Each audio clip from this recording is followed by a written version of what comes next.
Something that I've noticed people complain about is how the scope slips. Mine was slipping also, and I think a lot of people don't realize that there is a little stop pin in there because out of the factory it comes all the way in. So take a look at that. That takes care of all the scope slip issues. It's a standard Gamo scope.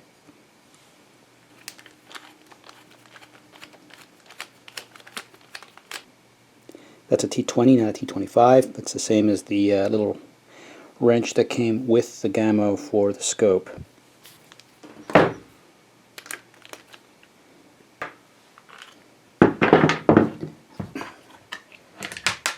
Stuff comes out. Little roller that is loose, which fell out, which will fall out if you're taking the gun off the other side. So that goes right there. Okay, next thing is now is spring. And the key is not to lose it. It comes out, or break it. There you go. Slightly less than graceful because of the camera angle and trying to get the light in there. So then the next thing is just pull up on this a little bit, and then that slides out very nicely. I'm going to take this out. It's pointing upwards, to remember that. So that's how that comes out. Okay, now the moment of truth is arriving. This is the pin that holds the spring. There's a bunch of great stuff online about spring compressors. And I don't want to lose any fingers. I don't want to ruin my violin playing career. So I built a spring compressor. Okay, this is what I built, a spring compressor. This is a one-off. And since I'm not going to be doing a lot of airgun work in the foreseeable future, I didn't make something as much of a work of beauty as some of the others that I've seen. However, it's all screwed in there together, and that'll allow the gun to go in. Since the sight is still on, I didn't want to screw that up, and so I raised everything up a bit, which serves two purposes actually, as you'll see. So it slides in like that, and that should work. Now for the clamp, let's hope this works well. Instead of a C-clamp that I cut and drill and do all that fancy stuff that people are doing, I'm going to use a car jack, which should hopefully work well. Now I made sure that there's enough space between these two areas here so that I don't really know. I hear the spring has about 2 to 3 inches of give. We'll see. So I want to make sure that I would have enough retractable space. So that's what we're going to do there. I'm using a 5/8 inch socket, which works perfectly to make sure I don't mash that hard. And as you can see, I have duct taped this down so that it won't pop up. I also put paper underneath it so as not to gunk up the gun with the tape. My one concern, this is a Whisper and it has the silencers. The silencer, you know, it's not really parallel with the barrel, the end of it. So I'm hoping an undue amount of pressure won't crack that silencer. That would really stink. So we shall see. I haven't heard anything online about that, so we'll see. Okay, I'm cranking on this just a touch to see if that pin gets loose yet. As you tighten your clamp, put your finger against this pin, and you'll actually feel at a point as you tighten it when it gets loose. Because if you over tighten it, then once again you won't be able to pull it. So I did that after a little trial and error, and now here I'm at a point now where that pin just was able to come out. And again, it's a matter of playing with the clamp, making sure it's not too tight, that's tight enough, and then the pin does come out, and there it is. So now we are under pressure here, which I want to relieve very quickly.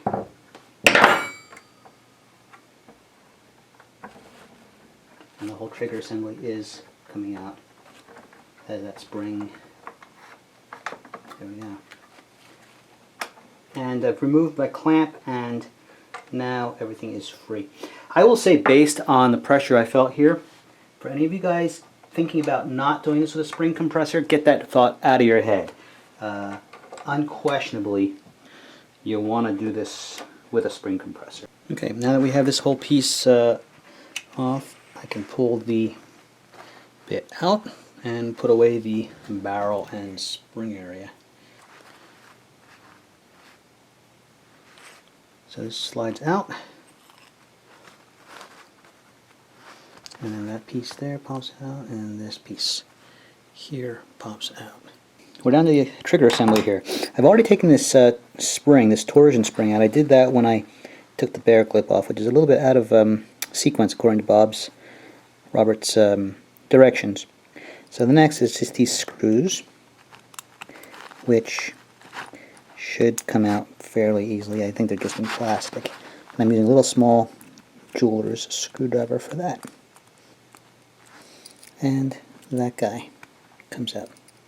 The trigger screw will also come out. I'm going to take that out now. That's not going to go back in with the new trigger.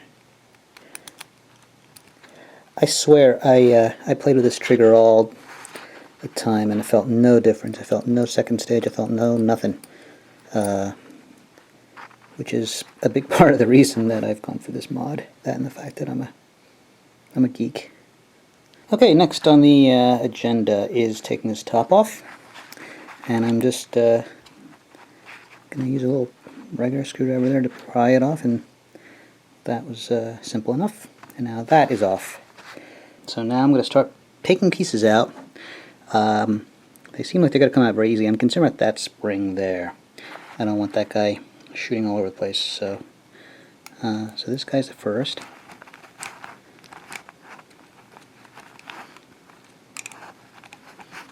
That came out nicely. And now let's see, here is the safety and the trigger. So they're coming out now. Okay, and I'm just pulling straight up, and there they are. There's a spring back here. That's not going to go back with the new trigger.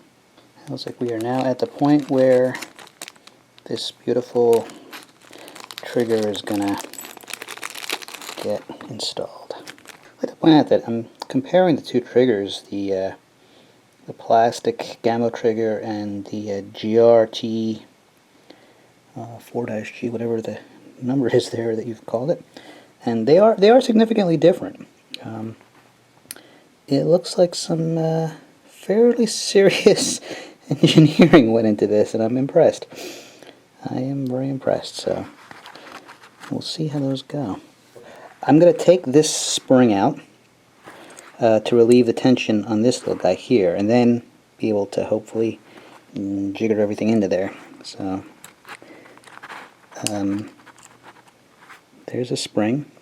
Taking careful note of how it went in. This piece I'm putting right in there, and then putting them both in at the exact same time. Like so. They're in. Now I have to put this spring back.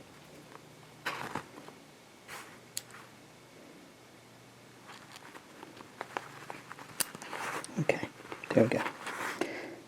The trigger works. I'm pressing down on here, I don't want anything to pop out, and the safety should work. Does the safety work? Yes, it does.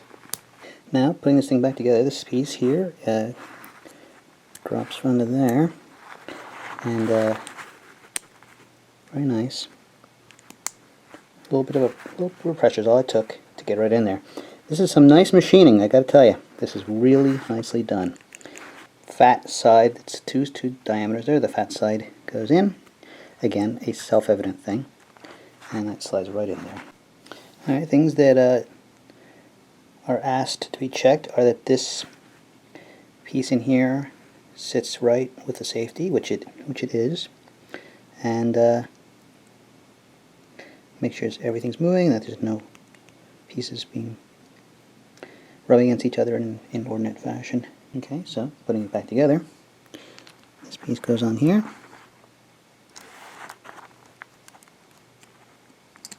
Basic So that's what do we have here? Do we have an issue? No, we don't. It's just tight as he said it would be. Okay, so I've put my the trigger and all that stuff back into my spring compressor. And as I tighten it, I want to make sure everything's parallel, and it is sliding right in there nicely, which is nice. And you can definitely feel what kind of pressure this spring is under. So I've got this pin ready to go in there the moment it can go.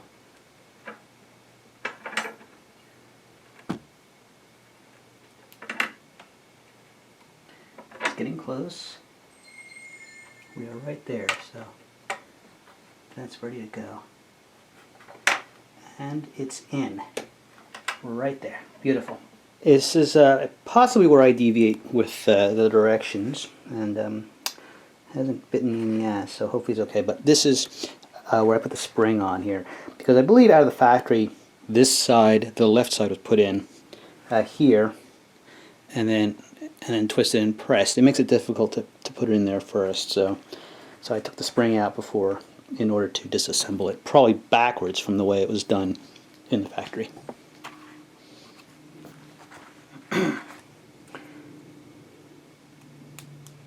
That's like in there, like so. And we need to get it into this now. And then we slide it in, like so. And it's in there. And then it's a matter of putting this spring back. Spring goes underneath like so. And then try and do this and get a decent camera angle, which is pretty tricky. Come on, you.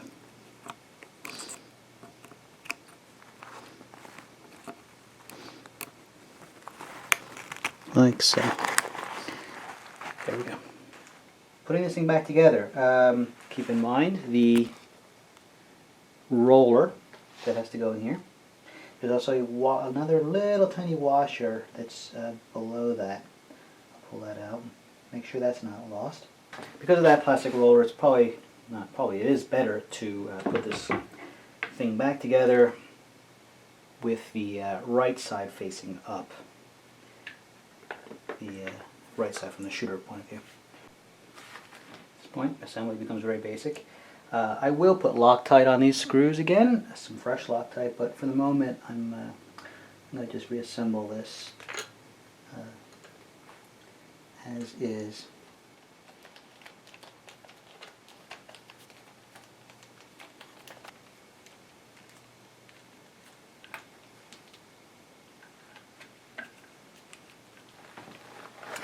And that should be it.